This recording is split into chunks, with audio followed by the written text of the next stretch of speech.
விழித்துளியின் வணக்கங்கள். தமிழ்நாடு கல்லூரி கல்வி பணி.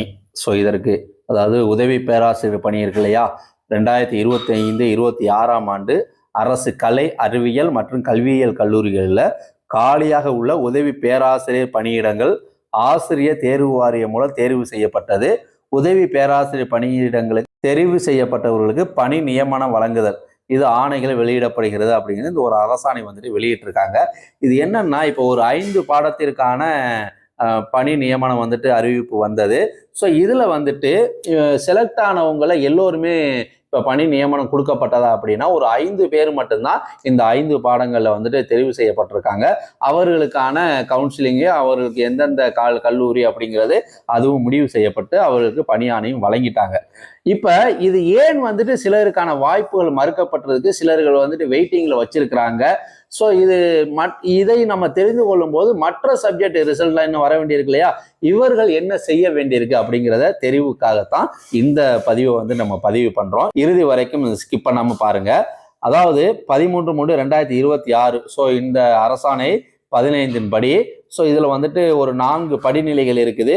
அந்த 4 படிநிலைகளை எப்படியாக வந்துட்டு எழுத்து தேர்வு, போட்டித் தேர்வு, அது எத்தனை சப்ஜெக்டுக்கு 2708 உதவி பேராசிரியர்கள் வந்து பணி நியமனத்துக்கானது, ஸோ இதில் வந்துட்டு எப்படியெல்லாம் நடத்தப்பட்டது அப்படிங்கிற அந்த தகவலையெல்லாம் ஆசிரியர் தேர்வாத்திற்கு அறிவுறுத்தப்பட்டது அப்படிலாம் சொல்லிட்டு, இதுல வந்துட்டு வரலாறு கல்வியியல், மனித உரிமைகள், இந்திய பண்பாடு மற்றும் சுற்றுலாவியல், கடல் உயிரியல் மற்றும் வனவிலங்கு உயிரியல், இந்த 5 பாடங்களுக்கான மட்டும் தேர்வு முடிவுகள் வந்துட்டு ஆசிரியர் தேர்வு வாரியத்தினால வெளியிடப்பட்டது. 5 பாடப்பிரிவு விண்ணப்பித்தவர்களுக்கு சான்றிதழ் சரிபார்ப்பு மற்றும் நேர்முக தேர்வுக்கு பிறகு தயாரிக்கப்பட்ட தேர்ந்தோர் பட்டியலில் விவரங்களின் அடிப்படையில் தகுதிகள் வந்து நிர்ணயிக்கப்பட்டுள்ளதா தெரிவிச்சிருக்கிறாங்க.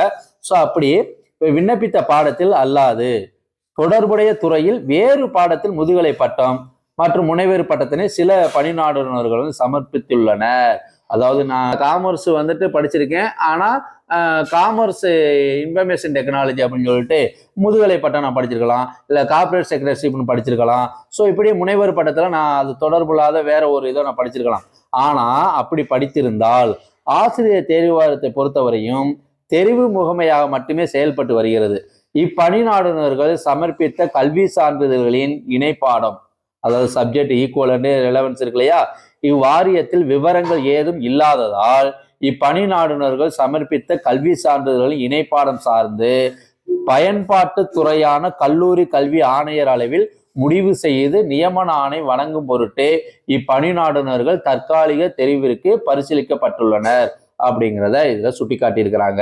2வது என்ன சொல்லியிருக்காங்கன்னா, அரசாணை நிலை எண் 5 உயர்கல்வித்துறை 11/1/2021 14.11A2 படி முனைவர் பட்டத்தினை ரெகுலர் மோடில் பயின்றிருக்க வேண்டும் என தெரிவிக்கப்பட்டுள்ளதால் பார்ட் டைமில் பயின்றவர்கள் தகுதியானவர்களாக கருதப்படவில்லை. ஸோ அப்ப ஏற்கனவே சொன்னதுல ஈக்குவலண்ட், ஸோ அது யாருங்கிறத அதையும் தெரிவு செய்யப்பட வேண்டி இருக்குது. அடுத்து இந்த ரெகுலர் மோடில் இல்லாம பிரைவேட்டா பார்ட் டைமா படிச்சவங்களுக்கு அவர்களையும் வந்துட்டு தகுதியானவர்களாக கருதப்படவில்லைங்கிறத சொல்லியிருக்கிறாங்க. அப்ப இதெல்லாம் நீங்க கனெக்ட் பண்ணி பார்த்துக்கங்க. அடுத்து அரசாணை நிலை எண் 5 உயர்கல்வி துறை நாள் 11/1/2021 14.1A2 university grant commission minimum standard and procedure for award of MPhil PhD degree இந்த ரெகுலேஷன் 2009 ஆர் 2016 படி சான்றிதழ் வழங்கப்பட்டுள்ளது என்பதனை குறிப்பிடாமல், எப்ப இந்த PhDயோ எம்பில் சான்றிதழ் வழங்கியிருக்குங்கிறத அதை குறிப்பிடாமல் வழங்கப்பட்ட பட்ட சான்றிதழை சமர்ப்பித்த பணி நாடுனர்களை பொறுத்தவரை பயன்பாட்டு துறையான கல்லூரி கல்வி ஆணையர் அளவில் முடிவு செய்து நியமன ஆணை வழங்க தெரிவிக்கப்பட்டுள்ளது.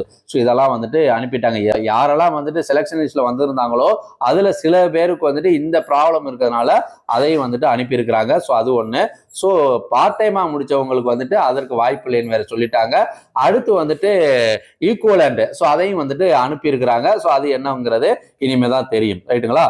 அடுத்து வந்து பாத்தீங்கன்னா, இதன் அடிப்படையில் கல்லூரி கல்வி ஆணையர் ஆசிரியர் தேர்வு வாரியம் மூலம் தெரிவு செய்த 11 பணி நாடுனர்களில் அனைத்து விவரமும் சரியாக உள்ள 5 பணி நாடுனருக்கு மட்டும் பணி நியமன ஆணை வழங்குமாறும் மீதமுள்ள 6 பணிநாடுகளுக்கு கருத்துரு தனியாக அனுப்பப்படும் என்றும் தெரிவித்துள்ளனர்.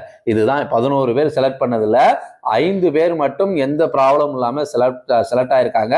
மீதம் 6 பேர் வந்துட்டு ஸ்டார் இருந்துச்சு. அவர்களுக்கு அனுப்பப்பட்ட அந்த தகவலின் அடிப்படையில் அதெல்லாம் சமர்ப்பித்த பிறகு அது முடிவு செய்யப்படும் அப்படிங்கிறதான் சொல்லப்பட்டிருக்குது. இதுல வந்து பாத்தீங்கன்னா இந்தியன் கல்ச்சர் அண்ட் டூரிசம் இருக்கு இல்லையா, அதுல இருந்தவர்கள் அனைவருக்குமே வந்துட்டு ஸ்டார் இருந்துச்சு. அடுத்து கல்லூரி கல்வி ஆணையரின் கருத்துரு அரசால் கவனமுடன் ஆய்வு செய்து அதனை ஏற்று தமிழ்நாடு கல்லூரி கல்வி பணியில் இவ்வாணையின் இணைப்பில் குறிப்பிடப்பட்டுள்ள 5 பணிநாடுனர்கள் அவர்கள் பெயருக்கு எதிரே தெரிவிக்கப்பட்டுள்ள பாடப்பிரிவில் பின்வரும் இந்நிபந்தனைக்கு உட்பட்டு தற்காலிகமாக உதவி பேராசிரியர்களாக பணி நியமனம் செய்து அரசு ஆணையிடுகிறது. இதுல இப்பணி நியமானது முற்றிலும் தற்காலிகமானது. ரைட்டு. ஊதிய விகிதம் வந்துட்டு 57,700 இருந்து 1,82,400 வரை என்ற ஊதிய கட்டில் உரிய படிகளுடன் ஊதியம் பெற உதவி பேராசிரியர்கள் தகுதி பெறுவர். இவ்வுதவி பேராசிரியர் தொடர்ச்சியான 3 ஆண்டுகள் பணிக்காலத்தில் 2 ஆண்டுகள் தகுதியான பருவத்தில் வைக்கப்படுவர் அப்படிங்கிறது. சான்றிதழ் உண்மைத்தன்மைக்கு உட்பட்டே இவர்கள் நிரந்தர பணியில் அமர்த்தப்படுவார்கள். சான்றிதழில் ஏதேனும் குறைபாடு கண்டறியப்படின் எந்த நேரத்தில் இவர்கள் பணி நீக்கம் செய்யப்படுவர் அப்படிங்கிறது. அடுத்து தமிழ்நாடு அரசு பணியாளர் பணி நிபந்தனைகள் சட்டம் 2016 பிரிவு 20(5) படி தமிழ்நாடு அரசில் பணிபுரியும் சிவில் சர்ஜன் நிலைக்கு குறையாத மருத்துவர் அல்லது அரசு மருத்துவமனை நிறுவனங்களில் தமிழ்நாடு அரசால் நியமிக்கப்பட்ட மதிப்பூறு சிவில் சர்ஜன் மருத்துவர் ஆகியோரிடமிருந்து உரிய படிவத்தில் உடல் தகுதி சான்று பெற்ற பின்பே இவர்கள் பணியில் சேர இயலும். அடுத்து உடல் ஊனமுற்றோர், இது நிலை எண் 733 சமூக நலத்துறை நாள் 9/10/1980 படி வேலை வாய்ப்பக அலுவலகத்துடன் இணைவு பெற்ற மருத்துவ குழுவில் தகுதி சான்றிதழ் பெற்றாக வேண்டும். ரைட்டுங்களா? இது ஒன்று. அடுத்து வந்துட்டு பணியில் சேராத பணிநாடுனர்கள் சார்ந்து பணி விதிகளில் வழங்கப்பட்டுள்ள காலக்கெடுவிற்குள் பணி நியமன ஆணைகளை ரத்து செய்து தமிழ்நாடு அரசு பணியாளர்கள் மற்றும் பணி நிபந்தனைகள் சட்டம் 2016 விதி 27 படி நடவடிக்கை மேற்கொள்ளப்பட வேண்டும் அப்படிங்கிறது. மேலே பத்தி 6.4 மற்றும் 6.5 குறிப்பிட்டுள்ள சான்றிதழை பணி நியமனம் பெற்ற நபர்கள் சமர்ப்பித்த பின்னர் அவர்கள் பணியில் சேர அனுமதிக்கப்பட வேண்டும் என கல்லூரி கல்வி ஆணையர் அறிவுறுத்தப்படுகிறார். இதுதாங்க. சோ இப்படியாக இந்த தகவல் எல்லாம் இருந்தால் மட்டும்தான் அவர்கள் வந்துட்டு பணியில் சேர முடியும் அப்படிங்கிறது. ஸோ அதெல்லாம் வந்துடும் வச்சுங்களேன். அடுத்து தமிழ்நாடு அரசு பணியாளர் பணி நிபந்தனைகள் சட்டம் 2016 பிரிவு 20(4)(1) படி பணி நியமனம் பெற்ற நபரின் நடத்தை, சட்டத்திற்கு எதிரான முன் நிகழ்வுகள், எதிர்மறை குறிப்புகள் குறித்த அறிக்கை சார்ந்த காவல்துறை அதிகாரியிடம் காவல்துறை ஆணையர், மாவட்ட காவல்துறை கண்காணிப்பாளர் இவர்களுடன் பெற்று அதனை சமர்ப்பித்து அதன் பின்பே இந்நபர்கள் பணியில் சேர அனுமதிக்கப்பட வேண்டும் என கல்லூரி கல்வி ஆணையர் அறிவுறுத்தப்படுகிறார். மேற்கூறிய உதவி பேராசிரியர் பணியிடத்திற்கு தெரிவு செய்யப்பட்ட பணிநாடுனர்கள் தாங்கள் பணியில் சேரும் நாளின் அடிப்படையில் பணி விண்ணப்ப கோர இயலாது. இதை வந்து தெளிவுபடுத்தியிருக்காங்க. மீதமுள்ள பாடப்பிரிவுகளுக்கும், ஏன்னா இந்த 5க்கு தான் கொடுத்திருக்காங்க, மற்ற பாடப்பிரிவு தெரிவு மேற்கொண்டு பணிநாடர்கள் பணியில் சேர்ந்த பின்னரே பணிமூப்பு நிர்ணயம் செய்யப்பட வேண்டும். எனவே இந்நபர்களுக்கு ஒருங்கிணைந்த பணிமூப்பு பட்டியல் தனியே வெளியிட கல்லூரி கல்வி ஆணையர் அறிவுறுத்தப்படுகிறார்.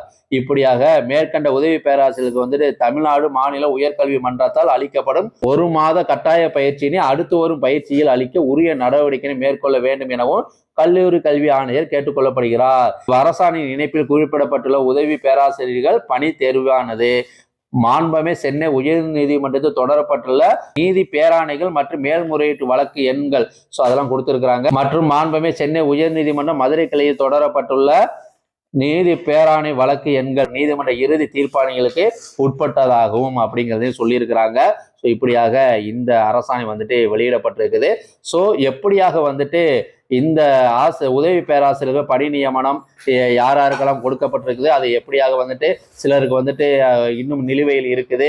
ஸோ எதெல்லாம் நீங்கள் வந்து சரி செய்து கொள்ள வேண்டும் அப்படிங்கிற ஒரு விடயம் இதுல வந்துட்டு இணைப்புல வந்துட்டு யாருக்கெல்லாம் கொடுக்கப்பட்டிருக்குது நேரடியாக பணி நியமனங்கள் ஒரு 5 பேர் வந்துட்டு சொல்லியிருக்கிறாங்க. அந்த 5 பேர் வந்துட்டு எந்தெந்த கல்லூரியில் வந்துட்டு அவங்களுக்கு ஒதுக்கப்பட்டிருக்குங்கிறதையும் சொல்லப்பட்டிருக்குது. ஸோ இதுல இந்தியன் கல்ச்சர் அண்டு டூரிசம்ல வந்துட்டு செலக்ட் ஆனவங்க இதுல வந்துட்டு நேரடியாக தேர்வு செய்யப்படவில்லை. அவர்களுக்கு கோரப்பட்டுள்ள அந்த டாக்குமெண்ட்லாம் கொடுத்தவுடன் தான் அவர்கள் வந்துட்டு இந்த பணியை வந்துட்டு உறுதிப்படுத்த முடியும். ஸோ இதுதாங்க தகவல். மீண்டும் ஒரு நல்லதொரு வாய்ப்பில் சந்திப்போம். நன்றி, வணக்கம்.